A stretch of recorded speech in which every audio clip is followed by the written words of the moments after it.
সাইয়েদনা আদম মুহূর্তের মধ্যে সব কিছুর নাম বলে দিলেন। সুবহানাল্লাহ।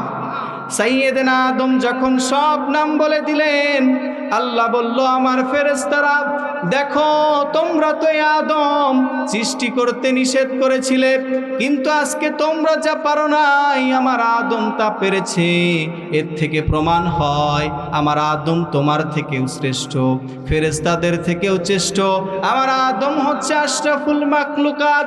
আমি এই মুহূর্তে অর্ডার দিচ্ছি, সব ফেরেশতারা মুহূর্তের মধ্যে আমার আদমকে সিজদা করো। সুবহানাল্লাহ। সাইয়েদনা আদমকে সব ফেরেশতারা সিজদা করলো, কিন্তু একজন দেয় নাই। জোরে বলেন তো কে? আরেকটা আওয়াজ করে কে? শয়তান আদমকে সিজদা করলো না। আল্লাহ বলল, কিরে ইবলিস, সব ফেরেশতারা সিজদা করলো, তুই কেন আদমকে সিজদা করলি না? কিসে তোরে সিজদা থেকে ফিরালো? কি হয়েছে তোর বল? শয়তান বলল, গো আল্লাহ, খলাকতানি মিনান নার, আপনি তো আমাকে আগুন থেকে তৈরি করেছেন আর তাকে মাটি থেকে সৃষ্টি করেছেন। আমি আগুন, সব কিছুর ঊর্ধ্বে, আমি তো তার থেকে শ্রেষ্ঠ, তাহলে কেন তাকে আমি সিজদা করব? আনা খায়রুম মিন, আমি তো তার থেকে শ্রেষ্ঠ, এই জন্য আমি তাকে সিজদা করি নাই। আল্লাহ বলল, আমার সাথে কোনো যুক্তি খাটে না। খাটে কি? জোরে বলেন, খাটে কি? আমার সাথে কোনো যুক্তি খাটে না। আমি আদমকে 4টা বিষয়ে সম্মানিত করেছি। জোরে বলেন তো কয়টা বিষয়? 1 নম্বরে আদমকে জ্ঞান দিয়েছি, 2 নম্বরে আদমের ভিতরে আমি রূহ দিয়েছি, 3 নম্বরে মুখস্থ করার শক্তি দিয়েছি, 4 নাম্বার হচ্ছে দুনিয়াতে যা কিছু সৃষ্টি করতে চাই শুধু বলি কুন ফায়াকুন, সাথে সাথে তৈরি হয়ে যায়। কোনো ফেরেশতা লাগে না, কর্মী লাগে না। আমি আল্লাহ শুধু বলি কুন হয়ে যাও, সাথে সাথে তা ফায়াকুন হয়ে যায়। কিন্তু আমি যখন আমার আদমকে সৃষ্টি করেছি, ফেরেশতা দ্বারা সৃষ্টি করি নাই, কুন ফায়াকুন বলে সৃষ্টি করি নাই। আমি আমার আদমকে যখন সৃষ্টি করেছি, খলাকতু বিয়াদাইয়া, আমি আল্লাহ আমার নিজের হাত দ্বারা সৃষ্টি করেছি। আল্লাহু আকবার। তুমি কেন তাকে সিজদা করলে না? তোমার বৈশিষ্ট্য হচ্ছে দুনিয়াতে যা কিছু আছে সব কিছু পুড়িয়ে দেওয়া, মেসাকার করে দেওয়া।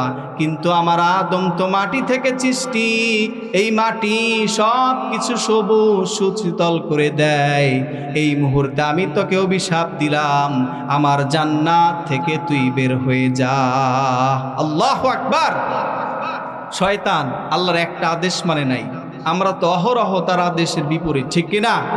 এত সুন্দর একটা তাফসিরুল কোরআন মাহফিল, এটা কি প্রতিদিন হবে? হবে কি বলেন তো? অথচ বাজারে আমরা ব্যস্ত, ঠিক কিনা? তাহলে কি আমরা শয়তানের থেকেও তো নিচা মানের, ঠিক কিনা? সে তো একটা কথা মানে নাই, আমরা তো আল্লাহর হাজার হাজার কথা থেকে গাফেল।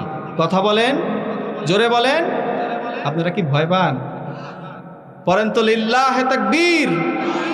আর একটু আওয়াজ করে লিল্লাহে তাকবীর। শয়তান বলল, গো আল্লাহ, তুমি তো জান্নাত থেকে আমাকে বের করে দিবা, তুমি তো রহমান, তুমি তো গফফার। শেষ মুহূর্তে তোমার কাছে একটা দোয়া করি, তুমি আমার দোয়াটা কবুল করে নাও। শয়তান তখন আল্লাহর কাছে দোয়া পড়েছিল।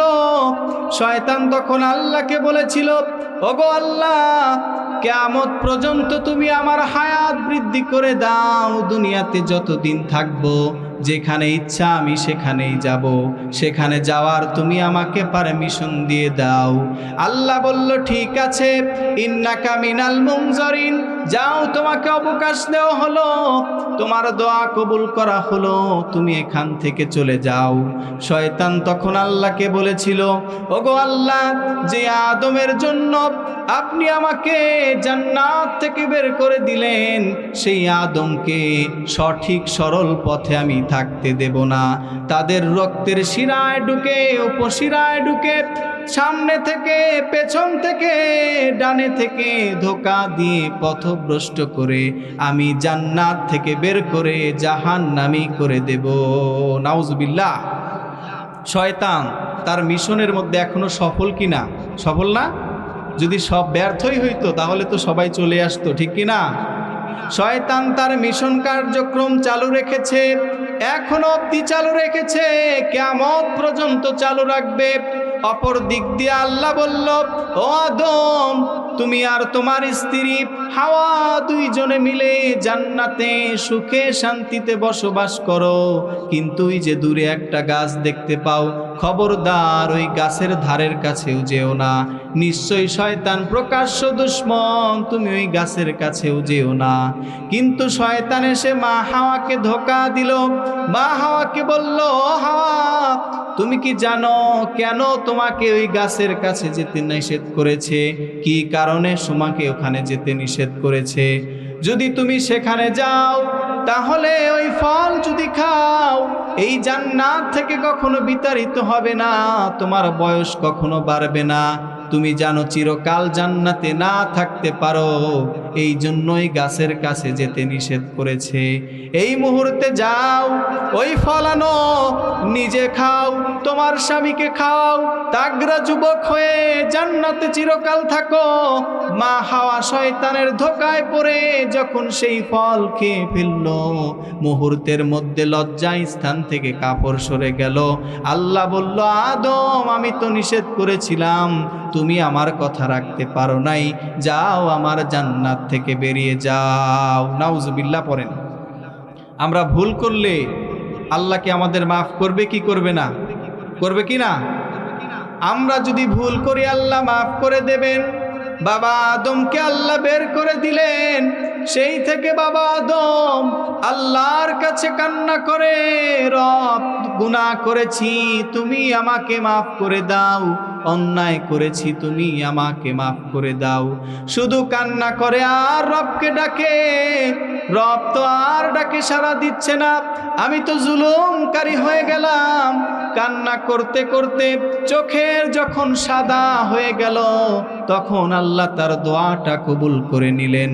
রব্বুল আলামিন শিখিয়ে দিলেন, পড়েন, রব্বানা যালামনা আনফুসানা ওয়া ইল্লাম তাগফির লানা ওয়া তারহামনা লানাকুনান্না মিনাল খাসিরিন। ওগো রব, আমি তো জুলুম করেছি, নফসের সাথে অত্যাচার করেছি, অবিচার করেছি। তুমি যদি আমাকে মাফ না করো, আমার তো রহমত থেকে নিরাশ হওয়া লাগবে। তুমি যদি আমাকে না মাফ করো, আমি তো অবিচারকারী হয়ে যাব। রব, আমি তোমার কাছে মাফ চাই, তুমি আমাকে মাফ করে দাও।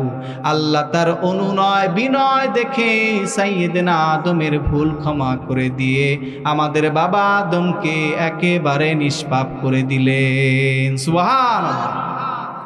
তার মানে আমরাও যদি গুনাহ করি আর গুনাহের জন্য আল্লাহর কাছে তওবা করি, যিনি আমাদের সব গুনাহ মাফ করে দিবেন, গলার আওয়াজ উঁচু করে বলেন তো তিনি কে?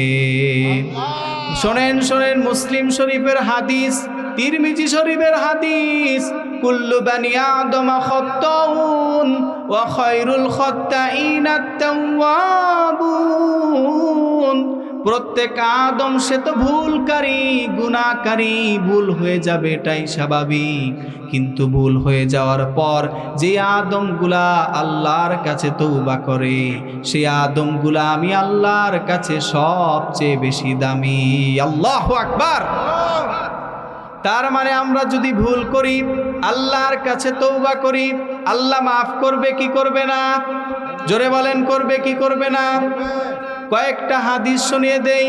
বিশ্বনবীর হাদিস, ওয়াল্লাযী নাফসি বিয়াদি, আল্লাহর কসম, যেই সত্তার হাতে আমি নবীর পান, লাউলাম তুযনিবু যাহাবাল্লাহু বিকুম, তোমরা যদি গুনাহ না করতে, তোমরা যদি অন্যায় না করতে, আমি আল্লাহ হয়তো দুনিয়াটা ধ্বংস করে দিতাম। দুনিয়াটা ধ্বংস করে নতুন একটা জাতি গঠন করতাম, যেই জাতিগুলা গুনাহ হয়ে যাওয়ার পর তওবা করত। ফায়াস্তাগফিরুনাল্লাহ, আমি আল্লাহর কাছে যখন তওবা করত, ফায়াগফিরু লাহুম, তাদের তওবা আর অনুনয় দেখে আমি আল্লাহ তাদের প্রতি খুশি হয়ে তাদের জীবনের সব গুনাহ আমি মাফ করে দিতাম। সুবহানাল্লাহ তাআলা ওয়া বারাকাতুহু। আলহামদুলিল্লাহ। ইন্নাল হামদালিল্লাহিল্লাযী বিনি'মাতিহি তাতিম্মুস সালিহাত আল্লাযী আল্লামাল কুরআন وأكرمنا بالإسلام وأنعم علينا بالإيمان نستغفره ونتوب إليه ونشهد أن لا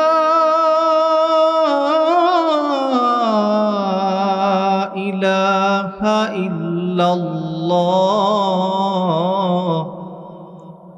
وحده لا شريك له ونشهد أن سيدنا وسندنا وحبيبنا وطبيبنا وطبيب أرواحنا محمدا عبد الله ورسوله أما بعد فأعوذ بالله من الشيطان الرجيم بسم الله الرحمن الرحيم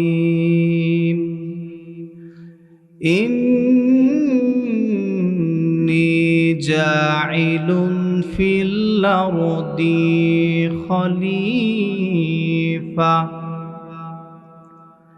إن الله وملائكته يصلون على النبي يا أيها الذين آمنوا صلوا عليه وسلموا تسليما اللهم صل على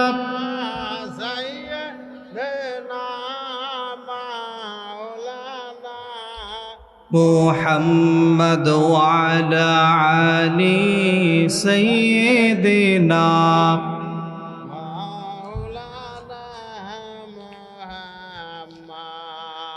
তাহাজ্জুদের যায় না মাঝে মরণ দিও প্রভু আমায় ইকামতে দিনের কাজে কবুল করে নিও আমায় তাহাজ্জুদের যায় না মাঝে মরণ দিও প্রভু আমায় ইকামতে দিনের কাজে কবুল করে নিও আমায় আল্লাহুম্মা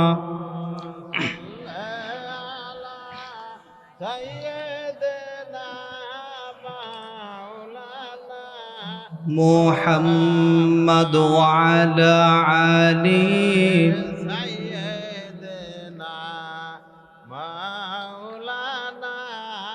মুহাম্মদ কত ব্যথা কত জ্বালা সয়েছো যে তুমি তোমার বাড়ি খুনে লাল তায়েফের ভূমি, ফেরেশতা এসে চায় ধ্বংসের হুকুম, লৌহ মাখা মুহাম্মদ প্রাণেতে হযরত, হে আল্লাহ রহম করো এ তায়েফবাসী,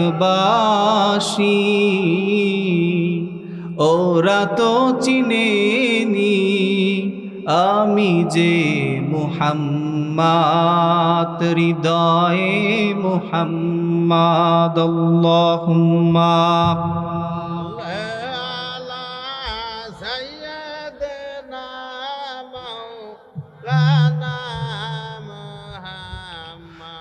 وعلى علي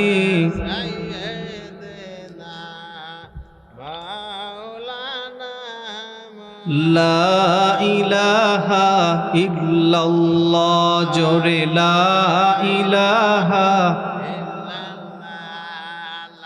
আসমানের মালিক যেই আল্লাহ, জমিনের মালিক সেই আল্লাহ, হায়াতের মালিক যেই আল্লাহ, আমার মৌতের মালিক সেই আল্লাহ।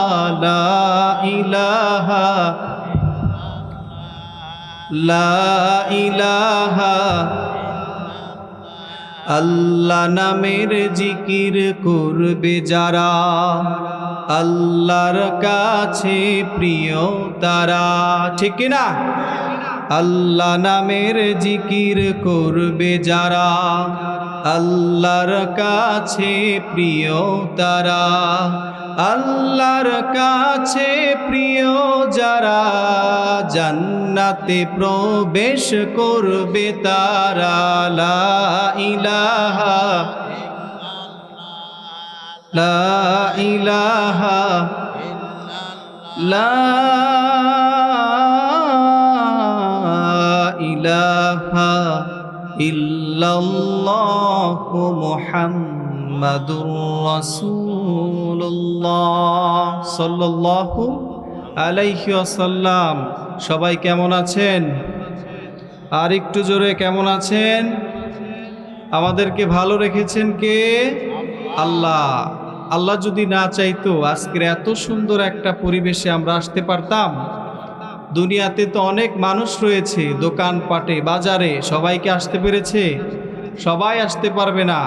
জান্নাতের বাগানে আল্লাহ যাদেরকে কবুল করবে শুধুমাত্র কেবলমাত্র তারাই আসতে পারবে, ঠিক কিনা? শয়তান আল্লাহকে চ্যালেঞ্জ করেছিল, আল্লাহ দুনিয়াতে আপনি ওয়াদা করেছেন, ঘোষণা দিয়েছেন জান্নাত হবে 8টা। কয়টা? 8টা। কিন্তু জাহান্নাম হবে 7টা। কয়টা? আপনি তো জান্নাত বেশি বানাচ্ছেন, জাহান্নাম কম বানাচ্ছেন, কিন্তু আমি তো আপনার বান্দাদেরকে জান্নাতে যেতে দেব না। তাদের রক্তের শিরায় ঢুকে উপশিরায় গিয়ে অসা দিয়ে ধোকা দিয়ে পথভ্রষ্ট করে জাহান্নামি করে দেব। আপনি জাহান্নাম বেশি করে বানান। আল্লাহ বলে তুমি কি আমাকে চ্যালেঞ্জ করো? আল্লাহর সাথে চ্যালেঞ্জ খাটবে? জোরে বলেন, খাটবে? আল্লাহ বলে আমার কোনো বান্দা, আমার কোনো বান্দি কোনো এক জান্নাতি মাহফিলে বসে এক ফোঁটা চোখের পানি যদি ফেলে, আমি আল্লাহ আমার ওই বান্দার জীবনের সব গুনাহ মাফ করে দেব। সুবহানাল্লাহ। তার মানে আজকের এই মাহফিলে বসেছি যারা, তারা কি লসে না লাভে আছি বলেন তো? এই জন্য আসার দরকার আছে না নাই? প্রত্যেকটা আদম ভুলকারী, গুনাহকারী, ঠিক কিনা? সবাই কি মাসুম না ভুলকারী বলেন তো? কুল্লুকুম খাত্তুন, আদম সে তো ভুলকারী, ভুল হয়ে যাবে, এটাই কি স্বাভাবিক। খায়রুল খাত্তাইন আত-তাওয়াবুন, আর এই ভুলকারীর মধ্যে তারাই শ্রেষ্ঠ, তারাই মর্যাদাবান যারা ভুল হয়ে যাওয়ার পর আল্লাহর কাছে তওবা করে। সুবহানাল্লাহ। তার মানে তওবা করার জন্য আপনাকে জান্নাতে মজলিসে বসার দরকার আছে না নাই? আসতে হবে কি হবে না? কারণ আমাদের বাবা সাইয়েদনা আদম আলাইহিস সালাম, ওনারও একটা ভুল হয়েছিল কি না? কিন্তু ভুল করে সে আবার ফিরে এসেছে, এজন্য আল্লাহ তাকে সম্মানিত করেছেন। কিন্তু শয়তান একটা ভুল করে আর তওবা করে নাই, এই জন্য তাকে মালউন মালদুত বিতাড়িত এবং অভিশপ্ত করেছেন কে? আল্লাহ। আরেকটু জোরে বলেন তো কে? আল্লাহ। রব্বুল আলামিন বলেন, সব ফেরেশতাদেরকে আল্লাহ ডেকে বলছেন, ও আমার ফেরেশতারা শোনো, ইন্নী জাইলুন ফিল আরদি খলিফা, দুনিয়াতে আমি আদম বানাতে চাই, মানুষ বানাতে চাই, আমার প্রতিনিধি বানাতে চাই। ফেরেশতারা বলল, গো আল্লাহ, দুনিয়াতে কেন আপনি আদম বানাতে চান? কি আপনার উদ্দেশ্য? দুনিয়াতে তো তারা খুন খারাপি করবে, অন্যায় অত্যাচার জুলুম অবিচার করবে, তারপরেও কেন আপনি আদম বানাতে চান? আপনার যদি উদ্দেশ্য হয় শুধুমাত্র কেবলমাত্র তারা আপনার ইবাদত করবে, আমরাই তো কেবল আপনার ইবাদত করি সকাল থেকে রাত, রাত থেকে সকাল, 24টা ঘন্টা আপনার ইবাদত করি, তারপরে আপনি কেন আদম বানাতে চান? আল্লাহ বলল, আমার ফেরেশতারা শোনো, ইন্নী আ'লামু মা লা তা'লামুন। আল্লাহু আকবার। আমি আল্লাহ যা জানি তোমরা তা জানো না। দুনিয়ার সবাই যা জানে, সবাই যা না জানে, কিন্তু জানে একজন। গলার আওয়াজ উঁচু করে বলেন তো তিনি কে? আর একটু আওয়াজ করে তিনি কে? সে আল্লাহ বলছেন, আমি আদম বানাবো। আল্লাহ এবার আদম বানানোর প্রসেস শুরু করে দিলেন। দুনিয়ার সব জায়গা থেকে আল্লাহ মাটি সংরক্ষণ করলেন। এই জন্য দুনিয়াতে কেউ হয় কালো, কেউ বা সাদা, কেউ বা অধিক ফর্সা, কেউ বা শ্যামলা, সবই তার সৃষ্টি। তিনি কে? আল্লাহ। দুনিয়াতে কেউ কালো, কেউ বা শ্যামলা, এজন্য কালো বলে কাউকে অবহেলা করা যাবে না। তাকে সৃষ্টি করেছেন কে? আপনার চোখে যে কালো, সেও কারো না কারো চোখে সব থেকে সুন্দর, ঠিক কিনা? কাবাগরের কালারটা কি বলেন তো? কালো। সুবহানাল্লাহ পড়বেন না? আল্লাহ সাইয়েদনা আদম বানানোর জন্য মাটি নিলেন, এঁটেল মাটি নিলেন, কিন্তু এঁটেল মাটি দিয়ে ডাইস করা যায় না, কাঠামো বানানো যায় না। এই জন্য এঁটেল মাটি নিয়ে জমিনের মধ্যে রেখে দিলেন। আর আকাশকে বলল, ইয়া সামা আমতিরিয়া আলাইহি আরবাইনা সানা। ও আকাশ, এই যে আদমের মাটি রাখলাম, এই মাটির উপরে তুমি বৃষ্টি বর্ষণ করো। সাইয়েদেনা আদমের মাটির উপরে বৃষ্টির পানি জমতে জমতে এই বৃষ্টির পানির কারণে এঁটেল মাটি হয়ে গেছে হামা ইমাসনুন, কাদা মাটি। সুবহানাল্লাহ। আল্লাহ এই কাদা মাটি দিয়ে সাইয়েদেনা আদমের ডাইস তৈরি করলেন। ডাইস বোঝেন তো? শরীরের গঠনটা। এখনো কি রুহের ফুৎকার দিয়েছে? কথা বলেন, রুহ কি দিয়েছে? শুধুমাত্র স্ট্রাকচারটা। এই যে আমাদের বডি, যদি রুহ না থাকে কোনো দাম আছে? কোনো দাম নাই। আদমের ভিতরে রুহ দেয় নাই, শুধু এঁটেল মাটি দিয়ে এই কাদা মাটি থেকে সাইয়েদেনা আদমের ডাইস বানালেন। আর সূর্যকে বলল, ইয়া শামস হাররিকি আলা, এই যে আদমের কায়া, আদমের অবয়ব, এই অবয়বের উপরে তুমি দীর্ঘদিন সূর্যের তাপ দাও। সুবহানাল্লাহ। সাইয়েদেনা আদমের এই আকৃতির উপরে দীর্ঘদিন সূর্যের প্রখর তির্যক তীব্র তাপে এটি হয়ে গেছে সলসলিন কাল ফাখর। টোকা দিলে এখন কি করে বলেন তো? ঠন ঠন করে। কি করে? ঠন ঠন করে। এখনো রুহের ফুৎকার দেয় নাই। ঠিক তেমনি আমরা যারা মায়ের পেটে ছিলাম, মোট ছিলাম 120 দিন। কতদিন বলেন তো? 120 দিন ছিলাম।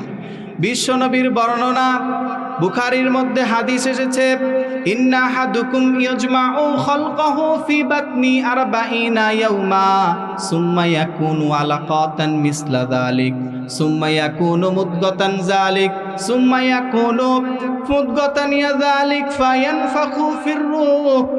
আমরা যারা সলিমুদ্দিন, আমরা যারা কলিমুদ্দিন, সবাই মায়ের পেটে ছিলাম 120 দিন। 120 দিনের প্রথম অবস্থায় ছিলাম আমরা আলাকা, রক্তপিণ্ড। মুদগা ছিলাম বীর্য, 1 ফোঁটা বীর্য। এরপর রক্তপিণ্ড। এরপর একজন ফেরেশতা এসে মায়ের গর্ভে একটা ফু দিয়ে যায়, সেখান থেকে আপনার রূহ সৃষ্টি হয়ে যায়। সুবহানাল্লাহ।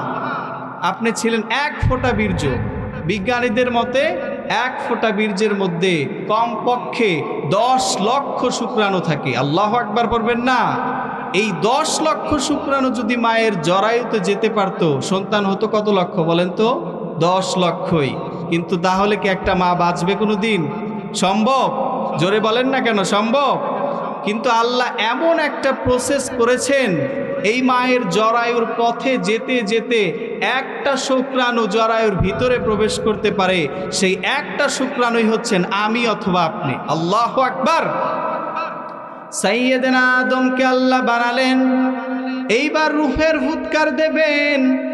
সমস্ত ফেরেশতাদের সামনে সাইয়েদনা আদমকে হাজির করলেন। আল্লাহ রূহের ফুৎকার দিয়ে দিলেন। ফেরেশতাদেরকে বলল, আমার ফেরেশতারা দেখো, আমার আদমকে সৃষ্টি করেছি, কত সুন্দর আকৃতিতে আমার আদমকে আমি বানিয়েছি, তোমরা তাকিয়ে দেখো। আর এই যে তোমাদের সামনে আমি কিছু জিনিস রেখেছি, গাছের নাম, পাহাড়ের ছবি, সব কিছুর ছবি আল্লাহ সাইডে রেখে দিয়ে ফেরেশতাদেরকে বলল, আমার ফেরেশতারা বলো এগুলোর নাম কি, এগুলোর পরিচয় দাও। ফেরেশতারা বলল, ক্বালু সুবহানাকা লা ইলমা লানা ইল্লা মা আল্লামতানা ইন্নাকা আনতাল আলিমুল হাকিম। ওগো আল্লাহ, আপনি যা জ্ঞান দিয়েছেন তার বাইরে আমাদের কোনো জ্ঞান নাই, আমরা তো জানি না এগুলোর নাম কি। আল্লাহ তখন বলল, আদম, আমার ফেরেশতারা তো পারলো না, বলো তো এগুলোর নাম কি। সাইয়েদনা আদম মুহূর্তের মধ্যে সব কিছুর নাম বলে দিলেন। সুবহানাল্লাহ। সাইয়েদনা আদম যখন সব নাম বলে দিলেন, আল্লাহ বলল, আমার ফেরেশতারা দেখো, তোমরা তো আদম সৃষ্টি করতে নিষেধ করেছিলে, কিন্তু আজকে তোমরা যা পারো নাই আমার আদম তা পেরেছে। এর থেকে প্রমাণ হয় আমার আদম তোমার থেকেও শ্রেষ্ঠ, ফেরেশতাদের থেকেও শ্রেষ্ঠ। আমার আদম হচ্ছে আশরাফুল মাখলুকাত। আমি এই মুহূর্তে অর্ডার দিচ্ছি, সব ফেরেশতারা মুহূর্তের মধ্যে আমার আদমকে সিজদা করো। সুবহানাল্লাহ। সাইয়েদনা আদমকে সব ফেরেশতারা সিজদা করলো, কিন্তু একজন দেয় নাই। জোরে বলেন তো কে? আরেকটা আওয়াজ করে কে? শয়তান আদমকে সিজদা করলো না। আল্লাহ বলল, কিরে ইবলিস, সব ফেরেশতারা সিজদা করলো, তুই কেন আদমকে সিজদা করলি না? কিসে তোরে সিজদা থেকে ফিরালো? কি হয়েছে তোর বল?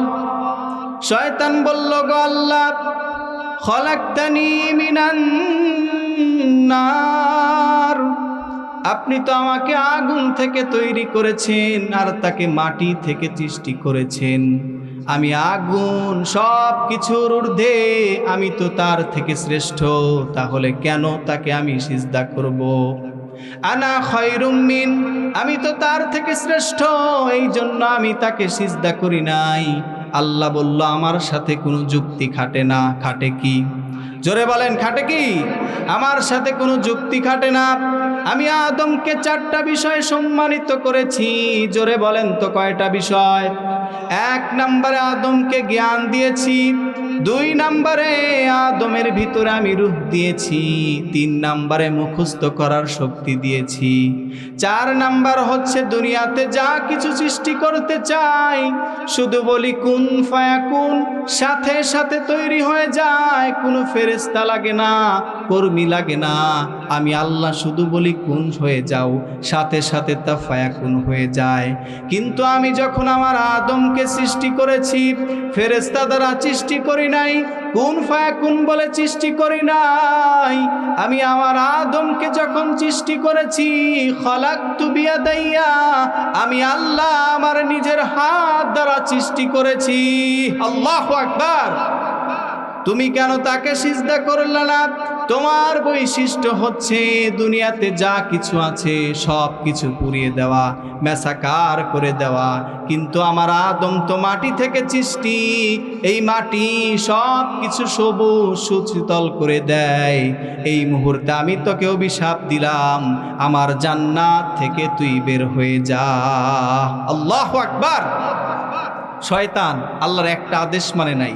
আমরা তো অহরহ তার আদেশের বিপরীত, ঠিক কিনা? এত সুন্দর একটা তাফসিরুল কোরআন মাহফিল, এটা কি প্রতিদিন হবে? হবে কি বলেন তো? অথচ বাজারে আমরা ব্যস্ত, ঠিক কিনা? তাহলে কি আমরা শয়তানের থেকেও তো নিচা মানের, ঠিক কিনা? সে তো একটা কথা মানে নাই, আমরা তো আল্লাহর হাজার হাজার কথা থেকে গাফেল। কথা বলেন, জোরে বলেন। আপনারা কি ভয় পান? পড়েন তো লিল্লাহে তাকবীর, আর একটু আওয়াজ করে লিল্লাহে তাকবীর। শয়তান বলল, গো আল্লাহ, তুমি তো জান্নাত থেকে আমাকে বের করে দিবা, তুমি তো রহমান, তুমি তো গফফার, শেষ মুহূর্তে তোমার কাছে একটা দোয়া করি, তুমি আমার দোয়াটা কবুল করে নাও। শয়তান তখন আল্লাহর কাছে দোয়া পড়েছিল। শয়তান তখন আল্লাহকে বলেছিল, ওগো আল্লাহ, কিয়ামত পর্যন্ত তুমি আমার হায়াত বৃদ্ধি করে দাও, দুনিয়াতে যতদিন থাকবো যেখানে ইচ্ছা আমি সেখানেই যাব, সেখানে যাওয়ার তুমি আমাকে পারমিশন দিয়ে দাও। আল্লাহ বলল, ঠিক আছে, ইন্নাকা মিনাল মুনজারিন, যাও, তোমাকে অবকাশ দেওয়া হলো, তোমার দোয়া কবুল করা হলো, তুমি এখান থেকে চলে যাও। শয়তান তখন আল্লাহকে বলেছিল, ওগো আল্লাহ, যে আদমের জন্য আপনি আমাকে জান্নাত থেকে বের করে দিলেন, সেই আদমকে সঠিক সরল পথে আমি থাকতে দেব না। তাদের রক্তের শিরায় ঢুকে, উপশিরায় ঢুকে, সামনে থেকে, পেছন থেকে, ডানে থেকে ধোঁকা দিয়ে পথভ্রষ্ট করে আমি জান্নাত থেকে বের করে জাহান্নামী করে দেব। নাউজুবিল্লাহ। শয়তান তার মিশনের মধ্যে এখনো সফল কিনা? সফল না? যদি সব ব্যর্থই হইতো তাহলে তো সবাই চলে আসতো, ঠিক কিনা? শয়তান তার মিশন কার্যক্রম চালু রেখেছে, এখনো অব্দি চালু রেখেছে, কিয়ামত পর্যন্ত চালু রাখবে।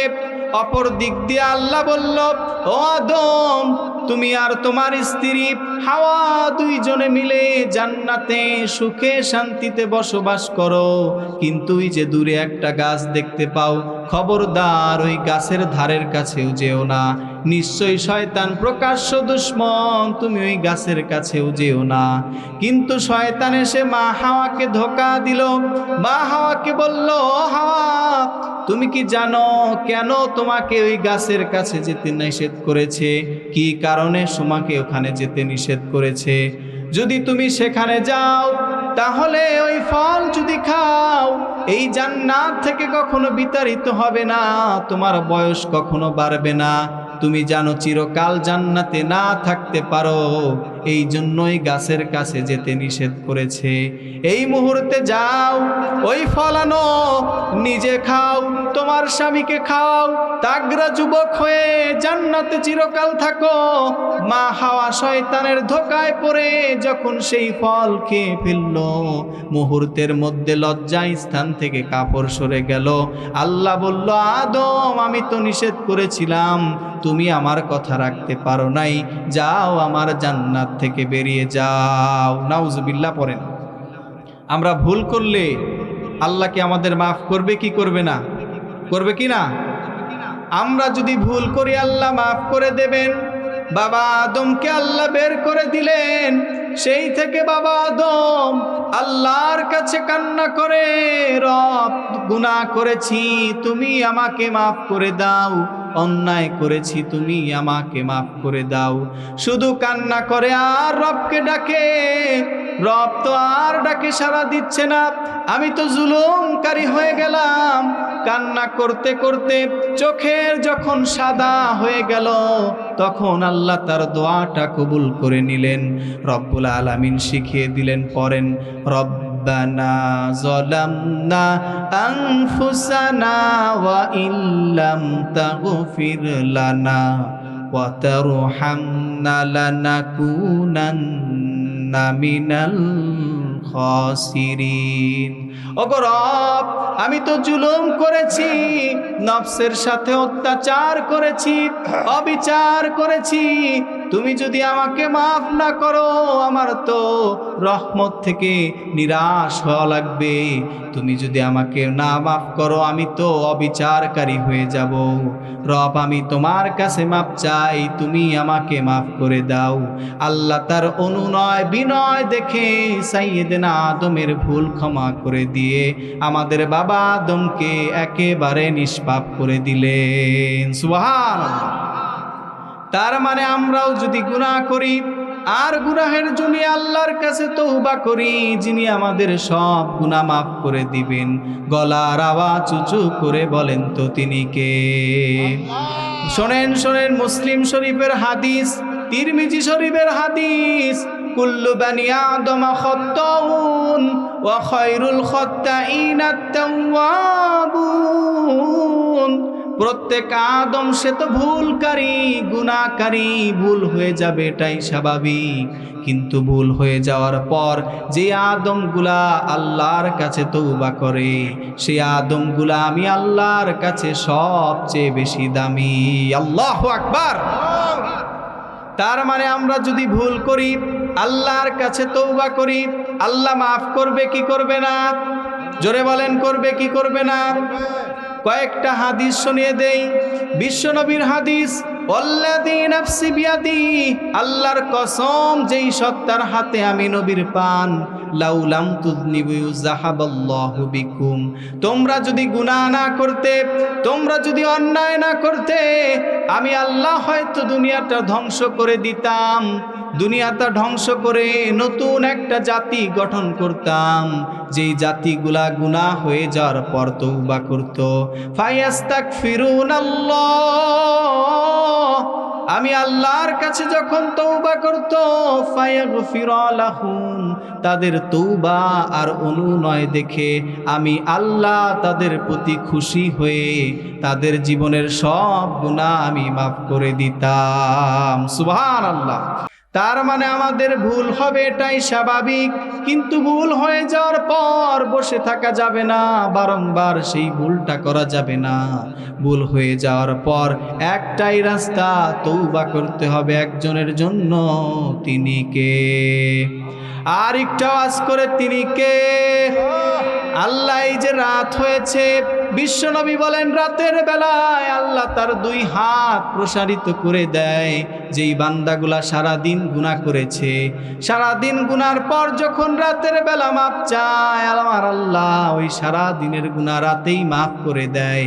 আবার বান্দা যখন রাতের বেলা গুনাহ করে, সকাল বেলা উঠে আল্লাহর কাছে মাপ চায়, আমার আল্লাহ ওই বান্দার সব গুনাহ সাথে সাথে মাফ করে দেয়। সুবহানাল্লাহ। তার মানে গুনাহ হয়ে যাওয়া এটা কি বলেন তো? স্বাভাবিক। কিন্তু আপনি গুনাহের জন্য অটল থাকবেন না। কি করতে হবে বলেন তো? তওবা করতে হবে। জোরে বলেন তো, কি করতে হবে? তওবা করতে হবে। বিশ্বনবীর একজন সাহাবী ছিল, সাহাবীর নাম ছিল সালাবাতুল আনসারী। কি নাম বলেন তো? সালাবাতুল আনসারী। এই সাহাবী কেমন তওবা করেছে একটু শোনাই, শুধু ঘটনাটা একটু শুনিয়ে বিদায় নেব ইনশাআল্লাহ। এই সালাবাতুল আনসারী, মক্কায় তার জন্ম। বিশ্বনবী যখন হিজরত করে মক্কা থেকে মদিনাতে আসলেন, সেই মুহূর্তে সালাবাও তার সাথে আসলেন। বিশ্বনবী মক্কা থেকে এসেই মদিনাতে যত সাহাবী আছে সবার সাথে মক্কার সাহাবীদের এবং মদিনার সাহাবীর একটা ভ্রাতৃত্ববোধ, ভালোবাসার দৃষ্টান্ত স্থাপন করলেন যে অমুক থেকে আজকে থেকে তোমার ভাই। আজকে থেকে মক্কার সাহাবী, মদিনার সাহাবী দুইজন পরস্পর কি বলেন তো? ভাই ভাই। কেমন ভাই? রক্তের সম্পর্কের চেয়েও আপন ভাই, কারণ এটা ইমানি ভাই। আল্লাহু আকবার বলবেন না? রক্তের সম্পর্ক থেকে আপন। ঠিক সালাবা মক্কা থেকে এসেছে এবং তার জন্য একটা ভাই নির্ধারণ করা হয়েছে। সেই ভাইয়ের নাম হচ্ছে সাঈদ ইবনে আব্দুর রহমান। কি নাম বলেন তো? সাঈদ ইবনে আব্দুর রহমান। এই সাঈদ ইবনে আব্দুর রহমান ছিল অত্যন্ত প্রতাপশালী, অত্যন্ত ধনঢ্যওয়ালা, টাকাওয়ালা। কিন্তু বিশ্বনবী যখন বলল, সাঈদ আমি তোমাকে আজকে তোমার কাছে একটা অনুরোধ করছি, তোমাকে একটা নসিহা করছি, এই যে আমার সালাবাকে দেখছো, এই সালাবাকে তুমি তোমার ভাই করে নাও। আজকে থেকে সে তোমার ইমানি ভাই, তাকে নিজের ভাইয়ের চাইতেও আপন করে নিবে। পড়েন সুবহানাল্লাহ। বিশ্বনবীর কথা মতো সাঈদ ইবনে আব্দুর রহমান সালাবাকে নিজের ভাইয়ের থেকে আপন করে নিলেন, নিজের ঘরের মধ্যে নিয়ে গেলেন, নিজের বাড়িতে আশ্রয় দিলেন। সাঈদ ইবনে আব্দুর রহমান নিজের ভাইয়ের থেকে তাকে কখনো খারাপ দেখেন না।